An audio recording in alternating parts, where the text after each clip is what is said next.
Alright, so here's after all the Rusty's suspension components. Video 1, still got some work to do, so here's the first one to show you. Got the steering stuff all taken care of.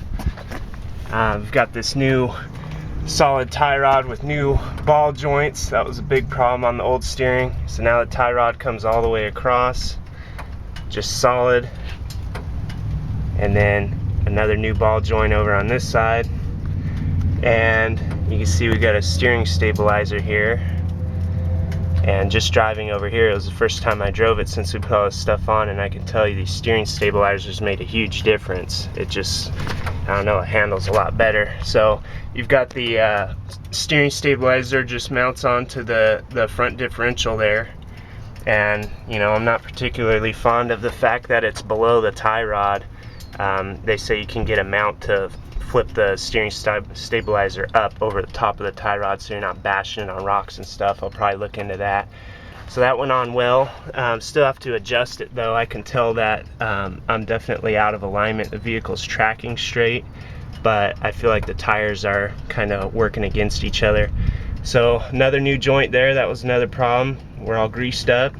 Drag bars adjustable going up here with another steering stabilizer, so that's helping out. And then we've got, I haven't put the new drop pitman arm yet, but there's one on there. I'm not sure if it's the right size for the lift I'm going with, so I'll have to swap that out. But another new joint up here, all greased up. There's your heavy duty frame mount for the adjustable track bar. That's on there. And got to adjust it as close as we can to center the axle. So that's all looking good. And again, I haven't done the coil spacers yet, so when we lift it up another, 2 to 3 inches, we're gonna have to come back and adjust all this stuff. But looks really nice, looks beefier, definitely handles better, no more knocking and just weird stuff going on with the steering. So that's good. And then come around here to the back and we'll check out the rear track bar. Okay, there is the rear track bar, and let me tell you something. These were T55 Torx, and they were just a complete pain in the ass to get off, and I wasn't gonna mess with getting them back on.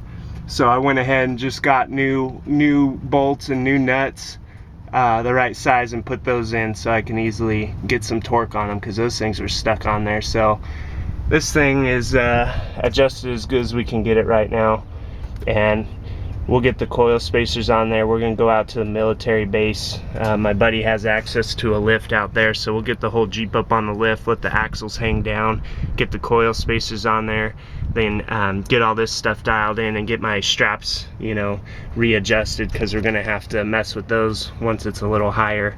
Make sure that the suspension's not stressing itself out, breaking shocks and stuff. Just get everything dialed in. And I'm not too worried about this shock right now. I guess these are, they have a tube on the inside where the piston is, and then an outer tube where the fluid goes as a reservoir. And it looks like I probably just damaged the reservoir portion, so it's definitely working. So, I'll probably keep this shock until I bash it up some more or feel like it's not working. But so far so good. Jeep's going well. If you guys are looking into getting this Rusty's kit, the parts are great, but you are going to have a little patience. And I did have to do some stuff that was kind of a pain in the butt, like open these mounting points up with a pry bar, because the bushings were a little bigger, and I even on the front shaved one of the bushings down with the Dremel tool to get it all to fit in there nice. So you do have to do a little work. It's not just going to be, pull everything off, bolt everything on, and done deal. You're going to have to do just a little bit of adjustment here and there to get it right. But I think the end result, it looks really nice. And after I get the coil spacers on there and the alignment all dialed in, I'm going to be really happy with it. So I'll keep you guys posted. And so far, I definitely recommend Rusty's stuff. I mean, it looks to be high quality, and like I said, other than the little adjustments here and there that you'd probably have to do with any brand, it does go on there, it does fit well. And probably part of the reason we ran into some fitment issues was because this is all pretty much designed for 6 to 8 inches of lift, and right now I'm only on 4.5. So once I get the extra 2 inches and I'm up in 6.5 or 7 inches of lift, all this stuff will probably fit even better. So I'll keep you guys posted once we get the rest of the suspension parts on here. See ya.